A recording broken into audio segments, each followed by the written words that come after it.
Okay, so we'll be looking at the question as I said, and this question says that as you are provided with the following financial statement of for the Ajikaye Limited and Ajolo Limited, and the statement of financial position as at 31st of March 2019 is given. Remember, I told you that statement of financial position comprised of three elements. We have the asset, liability, and equity, and under the non-current asset we have the PPE for parent and subsidiary. Investment is there. Current asset, we have inventory, trade receivable, bank balance is there. You have total assets.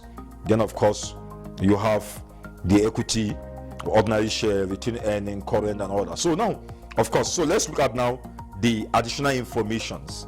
Remember I told you, anytime you are given a question under the statement of financial position, an additional information also is going to accompany that statement of financial position.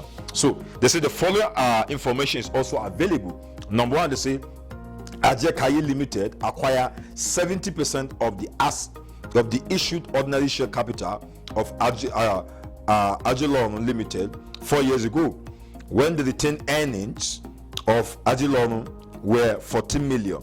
There has not been impairment of goodwill. Of course, that is the first additional information. The second one, they said, for the purpose of acquisition of PPE with a carrying amount of 35 million, with a revalue to its fair value of 42 million. The revaluation was not recorded in the amount of Ajilon Limited. Depreciation, of 20% using straight line method, has been adopted. Number three, it is a good policy to value non-controlling interest at fair value. Yeah. Number four, the market price of the share of the non-controlling interest, shareholders just before the acquisition was 1.5 naira. Number five, Ajikaye Limited sells goods to Ajilon Limited at a markup of 25%. At the 1st of March 2019, the inventory of Ajilon Limited includes 31.5 million of the goods purchased from Ajilon Limited. And okay, that's number six. Ajilon Limited owe Ajikaye Limited 24.5 for good purchase.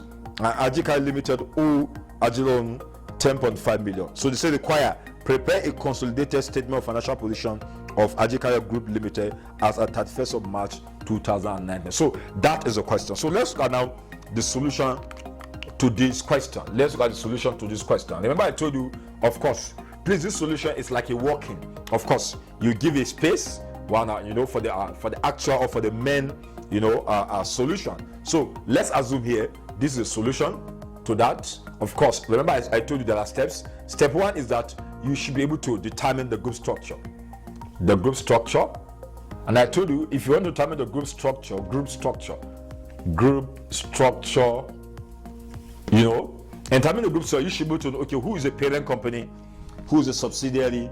And then in this question, we are told that if you go to the first additional information, we are told that Ajikaye Limited acquire 70% of the issue ordinary share capital of Ajilon Limited. So which means Ajikaye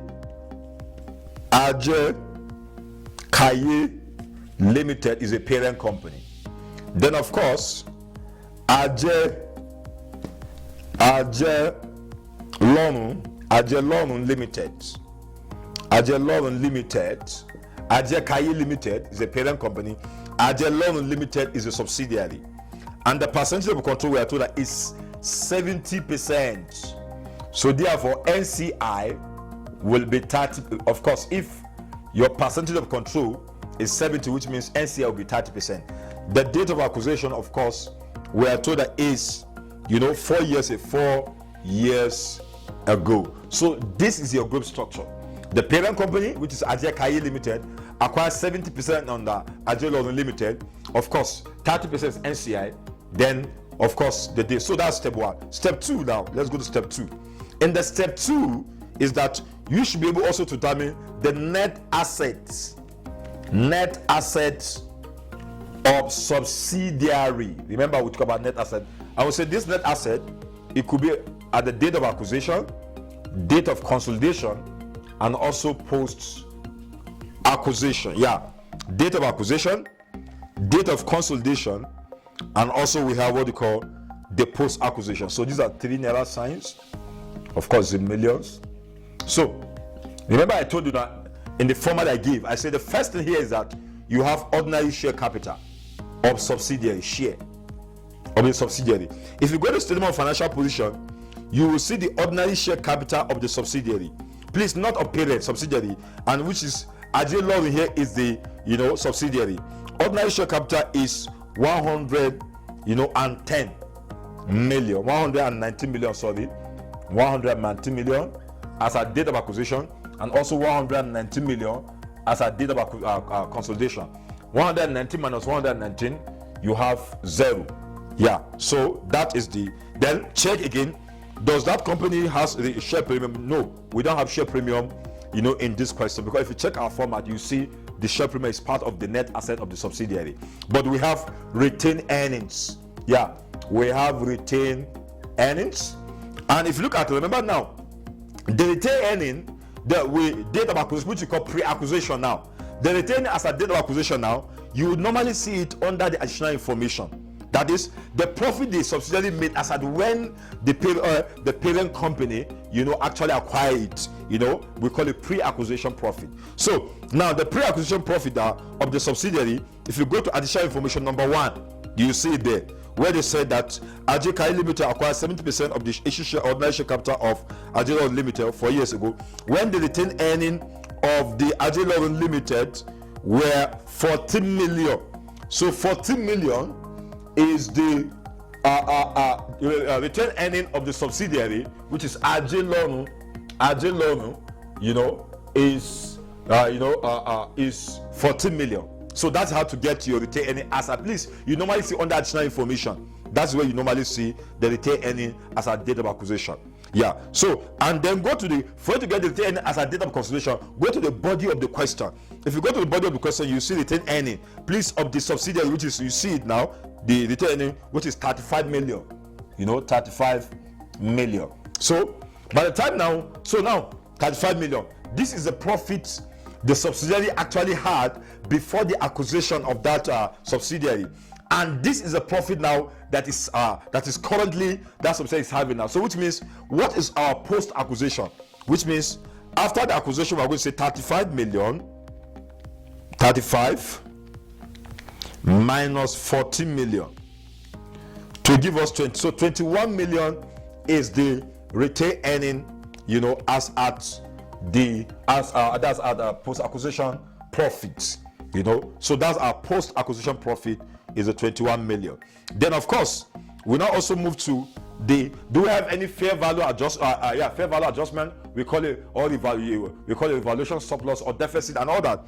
Now if you go to again additional information number 2, they say for the purpose of acquisition, of course, remember Ajay Kai want to acquire Ajay Law. So they say for the purpose of acquisition, additional information number 2, they said the PPE, one of the properties, of course, of that subsidiary, they say the carrying value is 35 million, but the fair value means the current market value is now 42. So which means there's a revaluation surplus of the difference between 42 and 42. And let me just do the working somewhere here. That's this is a fair value is 42 million. Then this is carrying value is 35 million. Carrying value is 35 million. So which means the difference here is actually what's the difference between 42 million and 35 million? So which means 7 million is the revaluation surplus, revaluation, because what we are interested about is actually the surplus or the deficit on the revaluation of that particular asset. So which means as a date of acquisition, the subsidiary actually revalues asset, and to discover that one of the PPE, the fair value is now, before the actual cost of that asset was 35, but now it's now 45. So which means there's a revaluation surplus. So this amount supposed to be capitalized. It's actually supposed to be capitalized. That's the difference between the two. We're supposed to say capitalize that 7 million. So that's why we call it fair value adjustment. Fair value adjustment. That amount is supposed to be capitalized. Fair value adjustment, which is PPE. We call it PPE. So you record it under the date of acquisition and also under the date of consolidation. Then here is going to be dash. Remember, that surplus supposed to be capitalized. So now we are capitalizing it now because it's surplus supposed to go to the reserve, of the company, the valuation surplus of the company. So in that case, that's why we are capitalizing the surplus. Please, only the surplus or the deficit you are going to capitalize in the books of the subsidiary in case a subsidiary revalue one of its assets, whether it's a deficit or a surplus on revaluation. So, and remember I told you it can be a revaluation of tangible asset or valuation of intangible. It can be valuation of intangible asset, because there are times as a date of acquisition a subsidiary could have a particular intangible asset like brand name which should be capitalized. If they have, please take cognizance of that and then you capitalize that amount. So then also we are also told that this PPE is supposed to be depreciated for 20% at the rate of 20%. So which means using straight line method. So which means we are going to say depreciation. Now for the depreciation now, we are going to say depreciation. And the depreciation is how many percent? We are told that depreciation now is the depreciation is, so we are going to say the 20% of 7,000. But remember, we are also told that this subsidiary was acquired 4 years ago. So which means we have to calculate. So now remember, the depreciation is 20% on that asset. Then of course I remember we say the valuation surplus 7,000. Then remember the asset was acquired 4 years ago. So we have to calculate the cumulative depreciation on that. So times 4 years. So you are going to say, in this case, we are now going to say, the 20% of 7,000, whatever you have, times 4 is going to give you 5,600. So here is going to be dash. Then date of our consolidation, are going to see 5,600,000.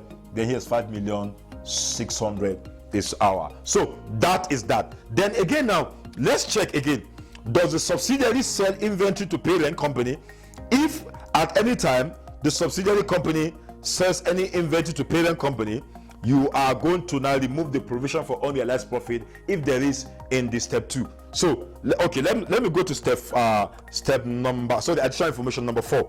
You see, Ajay Kaye Limited sells goods to Ajay Lawrence. So now in this question, it is a parent that is selling inventory to sub. So which means any unrealized profit now you have in the question, you are not going to deduct it or record that under step 2. It's going to step 5. Why? Because it is a parent that sells the inventory to the subsidiary. So I think that's going to be now end of the step 2. So we are going to add the figures. We are going to say, the 119 million plus 14 million plus 7 million to give us the total. That's 140 million. That's the total the asset, total net assets as at the date of acquisition. So let's look at the date of consolidation, plus 35 plus 7, 119,000 plus 35 plus 7, then minus 5,600. So we are 155,400. 155,400. Then of course the post-acquisition profit, we are going to say 21,000 minus 5,600 to get 15,400. So 15,400. So this is the step 2.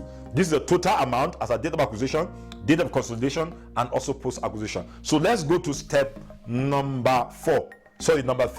Step number 3, that is talking about the goodwill, how to determine our goodwill. So goodwill, or remember I told you goodwill here, or gain on bargain purchase. It can be goodwill or gain on bargain purchase. Yeah, and when I said you can only get goodwill when the combination of a cost of investment and the asset acquisition is greater than the fair value of net asset as at the date of acquisition. So we are going to say the cost of investment or the purchase consideration. Yeah, costs of investment. So now in this question, now remember we are talking about the different forms of cost of investment. So we have cash consideration, exchange of shares, deferred consideration, and also we have the contingent consideration.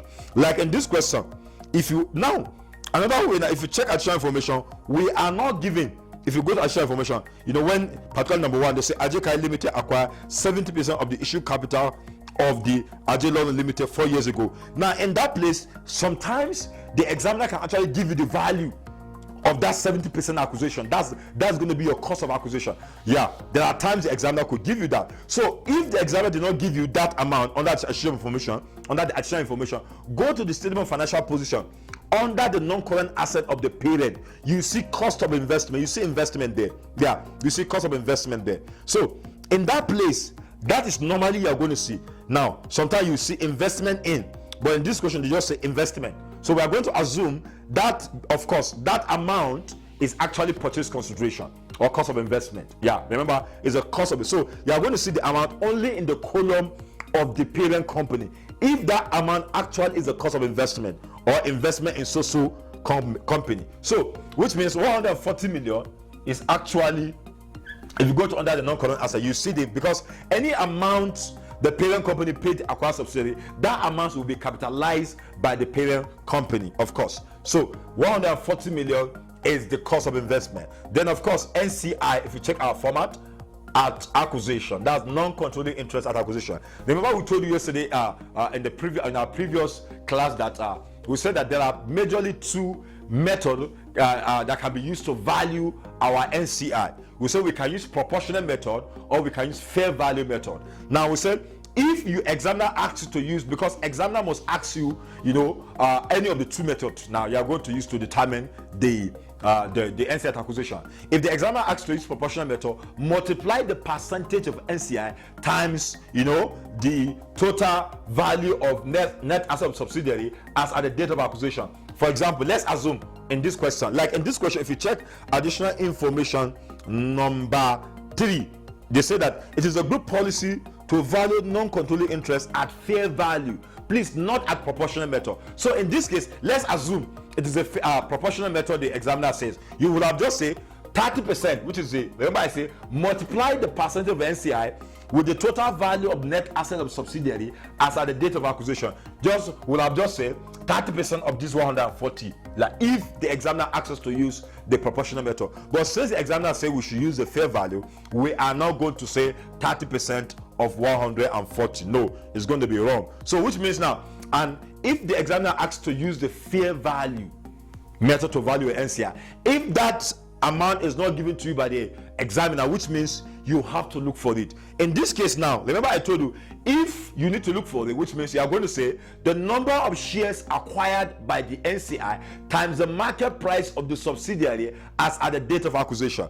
So if you look at now in this question now how are we going to know the number of shares that is being acquired by the NCI? Now if you look at this question very well, we are told that the total ordinary share capital of the subsidiary is 119,000. That's the total value of the subsidiary share. So, but the nominal price is 1 naira. So, which means if you want to know the total number of shares they are having, you are going to say 119,000 divided by 1 naira is still going to give you 119,000 naira. So, which means 119,000 or million is the total number of ordinary share of the subsidiary, which we call Ajilorum. So now, since we want to get how many shares from that 119 does the subsidiary acquire, we are going to take 30% of that 119,000 shares. We are going to take, because the total number of shares of subsidiary is 119. Yeah, it's 100. Check very well. You see it in the additional information number 1. You discover it's 119 million. So in this case now, if I want to know the number of shares that's been acquired by the subsidiary, I'm going to say 30% of 119. 30% of 119 is going to give us 35,700, which means I'm going to say 30% of 119, times, that's going to give me the number of shares. Okay, let me just do it here. 30% of 119 million is going to give us 35,700. It's going to give us 35,700. 35,700 is the number of shares that the parent subsidiary NCI acquire. So 35,700 times the market price of that subsidiary shares as at date of acquisition. Now, if you go to the additional information number 4, they say the market price of the shares of the non-controlling interest non-controlling shareholders just before the acquisition was 1.5 naira. So we're going to say times 1.5 naira. So we're going to say 35,700 times 1.50, whatever you have, which is 53,550. 53,550 is the total value of NCI as at the date of acquisition, which means 37,500 times 1.5 naira. So that is that. So let's add the two. By the time we add the 140 million plus 53,550 is going to give you 193,550. 193,550. So now that is that. So we want to calculate now. So minus the fair value of net assets at acquisition, which means we want to know what is the net asset of subsidiary. Remember I told you, you just go to step 2. You see this total 140. Please, that is where you go. That's why you cannot determine this until you know this. It's step by step. So 140,000 is the total net asset of the subsidiary as at the date we acquired, the parent company acquired that particular subsidiary is 140. So we are going to say minus 140. So yeah, so we are going to say here 195,550 minus 140, is going to give you 53,550. Yeah, it's going to give you 53,550. So 53,550 is our goodwill. Please, 53,550 is our goodwill. Yeah, 53,550 is the goodwill of that particular. Please, that's our positive good. Now let's assume in the question, because in this question we are told that there is no impairment. Impairment perhaps was conducted and it was discovered that the goodwill of this subsidiary was not impaired. If you check the first additional information, they said there was no impairment of goodwill. So there is no impairment of goodwill in this question. So which means our positive goodwill is going to be 53,550 is our positive goodwill. Please note that our goodwill is 53,550 is our goodwill. So now let's now go and determine the. Now remember I told you when addition of these two is more than is actually more than this, which means you have a goodwill. But if addition of this is less than this, we have a negative goodwill, which before we call now we call the gain on bargain purchase. So that is that. So let's go to step 4. Step number 4 is called NCI at reporting. We want to now get our NCI at consolidation. So now, for us to get the NCI at reporting in this case, we are going to say, check the format, NCI at acquisition.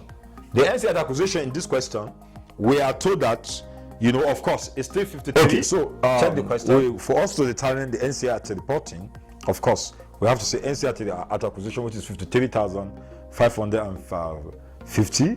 Then the next is NCI share of post-acquisition. For you to get NCI share of post-acquisition, you have to go and say the NCI percentage. Now, what is the percentage of NCI, which is 30%?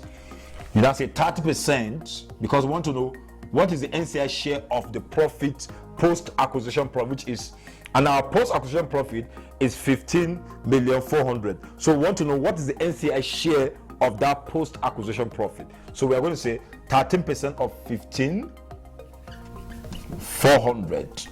So whatever you have, 13% of that, 53,550.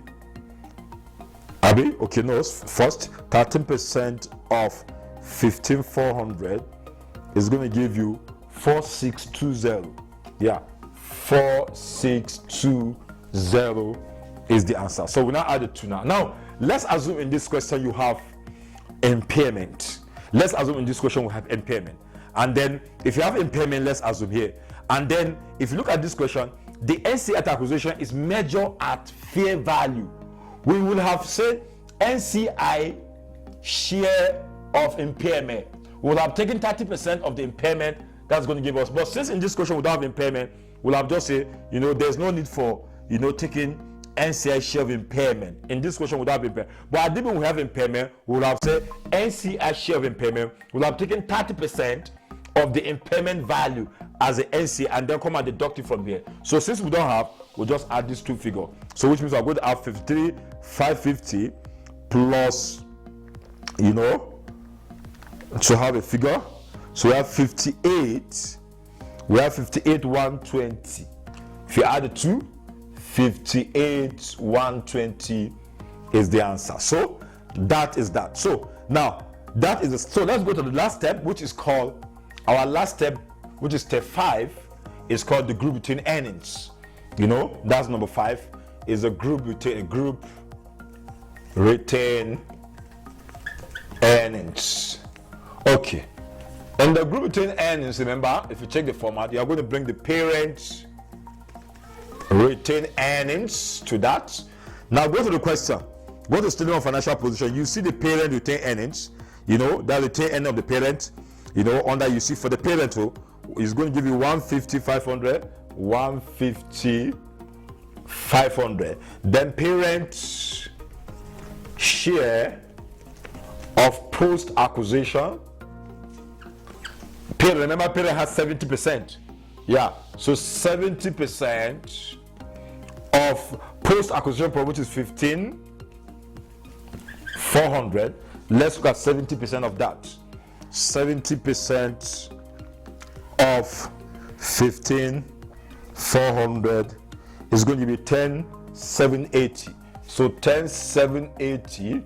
Then of course, if we have impairment, we would have said parent share of impairment, 70% of that impairment value, but we don't have. But in this question, we have provision for unrealized profits.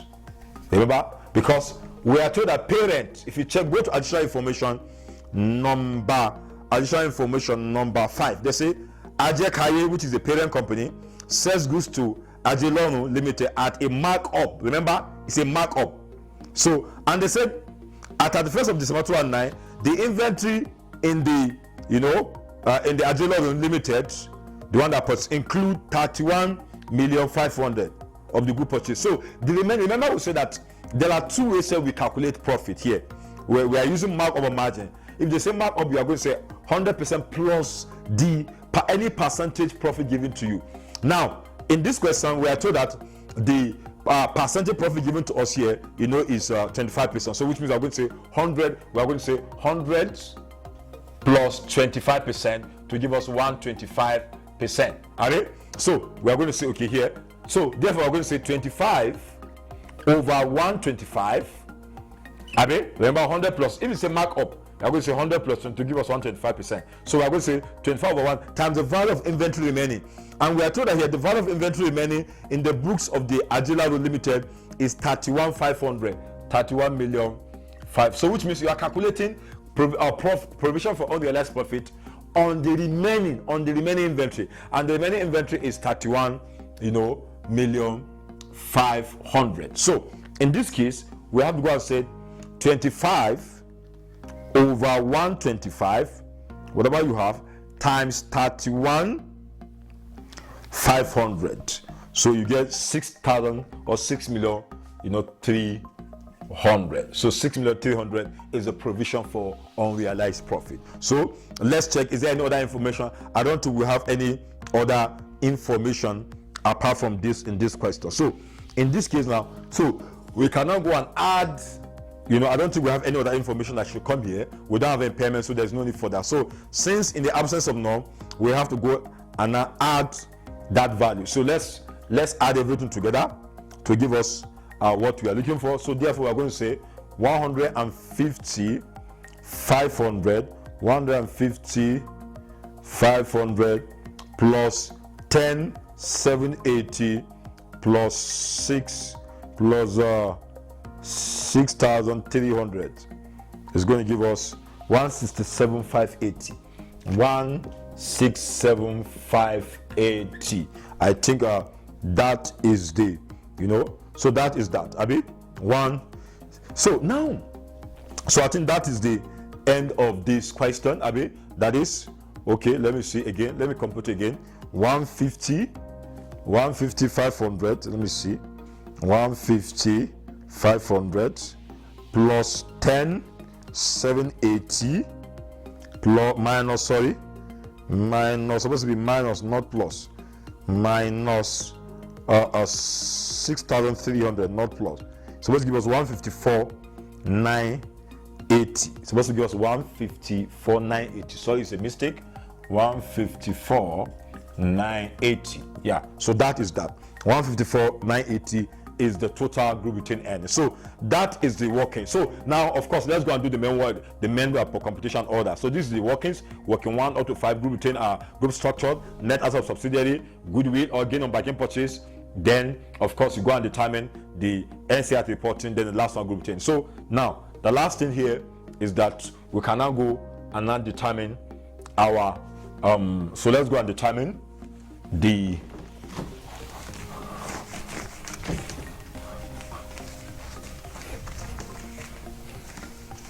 so that's the main work. So in the main work, of course, this is a parent company. Remember, the parent company here is Ajay Lorry. Yeah, that's the parent company.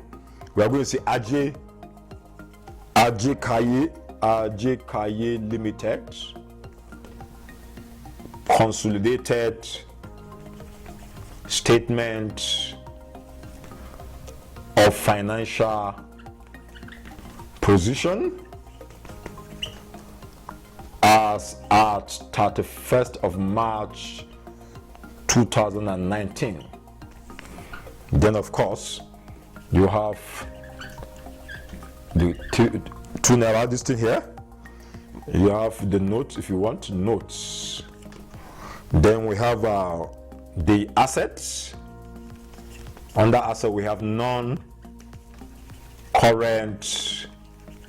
asset. Under non-current asset we have PPE, property, plant and equipment. Abi, if you check the statement of financial position. Now, if you check there, you discover that the statement of financial position of the PPE of the parent is 367,500, Abi, plus 84, Abi, million. Now, if you check this question very well, we have what we call if you check this question very well, as I said, we have what we call the revaluation reserve. That PPE will revalue that has a surplus of 7 million that we added. Remember, we say anytime anything you see under actual information, that thing must be treated twice. So which means you are going to add that evaluation surplus of I think of 7 million to this, say plus 7 million, then minus the depreciation of that, and the depreciation on that is 5,600. If you remember, if you go back to the question, discover that it's 5,600. We said 20% of the 7,000 times 4 is going to give you this. So you now add everything now. By the time we add this 36,700 plus 84,000 plus 7,000 minus 56 is going to give us here 452,900. Then you have our goodwill. Remember goodwill, this is your goodwill, 53,550 is our goodwill. Let's go and see, do we have any other information? Let's go and see, do we have any other additional information, the question. So in this case, if you look at, we don't have any other, so that is our non-current asset. So we cannot add this two figure, we cannot add this figure plus, we cannot add 452,900, plus 553,550 to give us 506,450. Then the next thing is current assets. Under current asset, remember we have inventories. Under inventory, look at what is the parent inventory. Abi? Yeah, parent inventory. The parent inventory, if you look at very well, is 154 million. If you check, you see there, plus the subsidiary inventory is 49. It's 49. Then remember, if there's any provision for unrealized profit, remember I said, remember we have parent company. If you check step 5, we deduct that provision for unrealized profit in step 5. You know that that amount we arrive at that 25 over 125 times the 31,500. So the second leg of the treatment is going to be group between. You are going to remove from here, and if you look at the amount that we calculate, we say 5 over 25 over 125 times 31,500. We got, I think we got is 6,300. So minus 154 plus 49, you know, 1,000 minus 63, you know, to give us 196. So we have a 196,700. Then of course we have the trade receivables.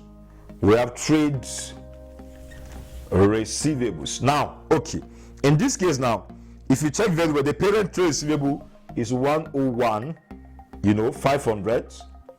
That of the subsidiary is 73,500. But if you check very well, if you go to additional information number, this thing, you discover that, okay, if you go to additional information, discover that additional information number 6, yeah, they said Agile Limited O, Agile Limited 24.5 for goods purchases, and also the Ajika Limited also O. So that's an owing. Anytime you have an owing between parent and subsidiary, that owing must be deducted from the trade receivable and from the trade payables. Anytime you have an owing between parent and subsidiary or subsidiary, so which means in this case now we are going to deduct those two owings now between parent. So we are going to say now, and the two owings, the first one is 24,500 also minus 10,500. Yeah, we are going to, because you know they are not supposed to record any owings between them. So which means we are going to remove the owings that occur between the parent and subsidiary. You know, if there's any owing, please make sure you remove that owings, you know, from the consolidated statement of financial position. So that is that. So by the time we add and less, we get 140 million. So I think the next information is the bank. I think the next is what is bank balance. Bank balance. And if you check, our bank balance is 70 million. 70 million is the bank balance. So we have 70 million. So let's add everything to give us our total asset. So we have 506,000 plus 196,700 plus 140 plus 70 million. So whatever you have, you get 912,700. That's the total. So that's going to give us our total assets. So of course, the last is the equity and liability. That's just the last. So your total asset must be equal to your equity and your liability. So your total asset must, so in our total assets in the question, so equity and liabilities. So equity now, under the equity you have share capital. Please, is the parent only share capital you are going to record there? If you check the question, the share capital of the parent is 490,000. That's a 490 million. So it's going to give you the share capital of the parent. And if you go to the group between earnings, step 5, you will discover that in step 5, our group between earnings, if you go there, you discover that the total is 980 is our group between earnings. So if you add these two now, you add 490 plus 154,980, you get 644,980. Then our NCI, yeah, in NCI you know, NCI, if you go to step 4, you see your NCI, you know, these are workings, you see your NCI. I would say NCI is 58,170. 58,170 is our NCI. Yeah. So then, of course, if you go, you see our current current liabilities. We don't have non-current liability here. Our current liabilities. Under current liability, we have trade payables. And I told you, and okay, the parent trade is 192,500 plus 38,500. Then we are going to minus those you know, those owings that occur between, you know, the parent and the subsidiary. Yeah, those owings. That is those 20 minus 24, minus 24,500, 24,500,000, then minus 10, you know, 10,500 again. So we minus. So by the time you said 192,500 plus 38,500 minus 24,500 minus 10,500 is going to give us 196. So 196,000 is our trade payable. Then of course, the last thing there under the trade payable, I think, is a bank overdraft. And our bank overdraft, if you go to the question, the bank overdraft is only, you know, our subsidiary house, which is 14 million bank overdraft. So I think if you look at the question very well, I think that is the working. So let's add everything and see, is he going to agree? 64,490 plus 58,170, you know, plus 196 plus what, 14 million. So you have so if you add everything, it's going to give us the value of that. It's going to give us the value, which is 913,150. So that's the 913,150 as so that is the, I think actually that was the end of this okay, sorry, is 902,700. So that is actually the end of this beautiful question that we are actually looking at. 100, okay, maybe I didn't okay, 905.53, 406, that's 1,700, 140 plus 70. So that is the, I think the total is, no, sorry, the error is that the total is supposed to be 913,700, then 913,700 is there. So that is the end of this question. So see you in the next class. We have come to the end of this session, so see you in the next class. Thank you.